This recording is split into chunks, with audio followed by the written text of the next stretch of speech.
안녕하세요. 반갑습니다. 말씀을 사모하는 여러분, 오늘도 말씀과 더불어 안전한 삶을 사시기 바랍니다. 주님의 마음을 가지고 주님이 기뻐하시는 삶을 살아드리기를 원합니다.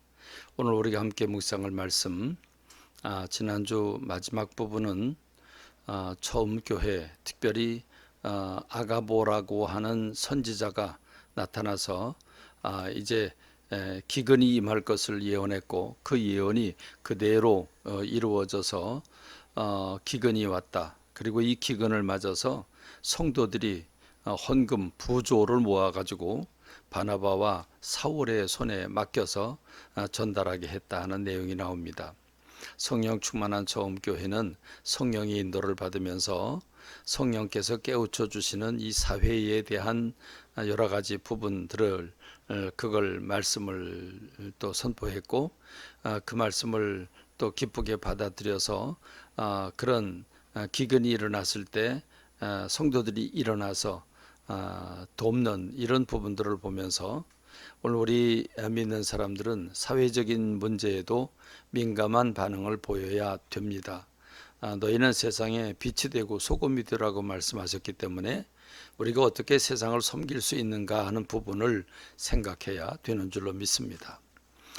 오늘 또 우리가 함께 묵상할 말씀 성경 통독 부분은 에스겔서 9장부터 12장이죠. 이 9장부터 12장에 나오는 내용을 보면 하나님께서 환상을 보여주시는데 성읍을 관찰하는 천사에게 명령을 합니다. 무기를 들고 모이라는 것입니다. 그리고 그 가운데 한 천사는 베옷을 입고 서기관의 먹그릇을 그 허리에 찼는데 이렇게 말씀을 하십니다. 너는 예루살렘 성읍 중에 순행하여 순찰이라죠. 순행하여 그 가운데서 행하는 모든 가증한 일로 말미암아 탄식하며 우는 자의 이마에 표를 그려라 라고 말씀을 하십니다. 그리고 표를 받지 못한 사람들을 남녀노소 가리지 말고 성전부터 시작을 하고 나이 많은 사람들부터 시작을 해서 남녀노소 구별 없이 쳐라, 그들을 죽이라라고 말씀하시죠. 9장 10절의 말씀을 보면 불쌍히 여기지 말아라, 긍휼을 베풀지 말아라, 그들의 행위대로 갚으라라고 말씀하고 계십니다. 여기서 우리는 성읍을 관찰하는 천사라고 하는 사실을 생각하면서 오늘 저와 여러분들의 삶을 다 지켜보고 주님이 계시다, 천사들이 있다고 하는 사실을 우리가 기억해야 하고, 하나님은 하실 만큼 하셨습니다. 얼마나 오랜 기간, 얼마나 많은 선지자들을 보내서 이스라엘 백성들을 돌아오게 하셨습니까? 요엘이라고 하는 선지자는 BC 800년에 부름을 받았고, 미가, 나움, 이사야라고 하는 선지자는 BC 720년경에 부름을 받았습니다. 그러니까 요엘이라고 하는 선지자는 적어도 230-40년 전에 부름을 받고, 미가, 나움, 이사야라고 하는 선지자도 멸망하기 약 140년 전에 부름을 받게 된 겁니다. 그리고 예레미야, 에스겔, 다니엘 이런 분들은 임박해서 부름을 받게 되지요.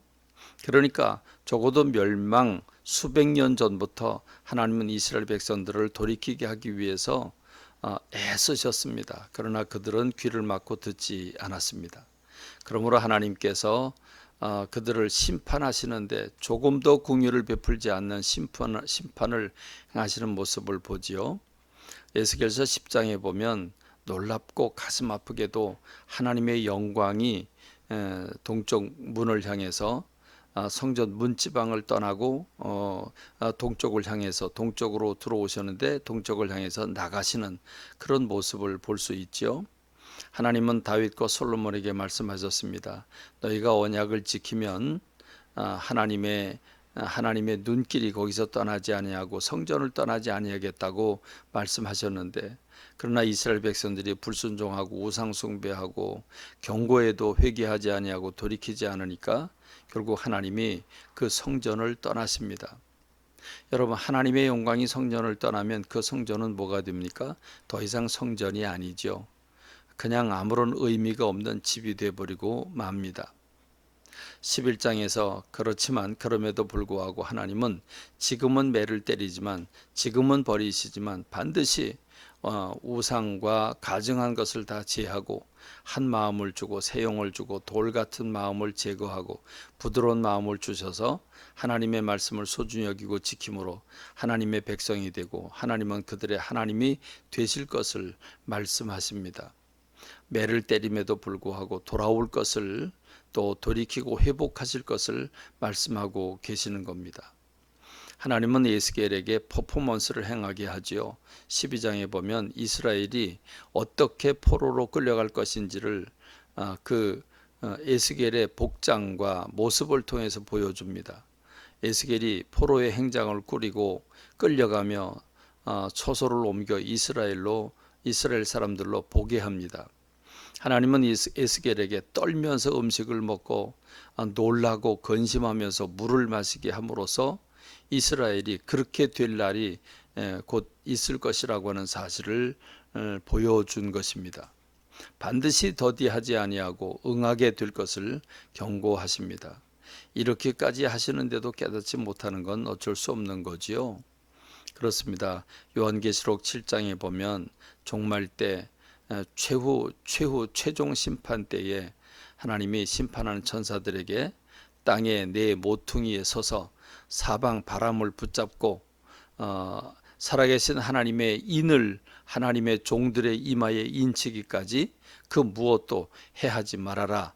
땅이든 그게 바다든 바람이든 뭐든 그 믿는 사람들을 해하지 못하도록 구원받는 사람들의 이마에 인을 치도록 말씀하고 계십니다. 여러분 정말 몸소리 쳐질 만큼 똑같지 않습니까?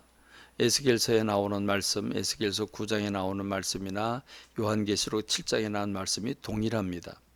에스겔이 보는 환상, 하나님의 보좌에 빛 가운데 둘러 계신 하나님의 모습, 요한계시록에 나오는 모습, 또 이사에 나오는 모습과 동일하지 않습니까? 동일한 곳을 선지자들이 쳐다보고 있기 때문에 동일한 것입니다. 그렇습니다. 오늘 우리가 사는 시대에 이렇게 세상이 하나님의 뜻을 하나님을 대적하고 하나님을 모르고 하나님을 대적하는 그런 시대에 우리가 하나님의 마음을 품어야 합니다. 그리고 이 예루살렘 사람들이 가증한 일, 우상 숭배하는 일을 보면서 탄식하며 우는 자의 이마에 표를 그리라고 한 것처럼 우리 하나님은 오늘 이 시대에 주님의 나라 하나님을 바라보고 아파하며 괴로워하는 사람들을 찾고 계십니다. 그런 우리 광염의 성도들, 이 말씀을 받는 여러분들이 되기를 간절히 소망합니다. 말씀을 맺겠습니다. 감사합니다.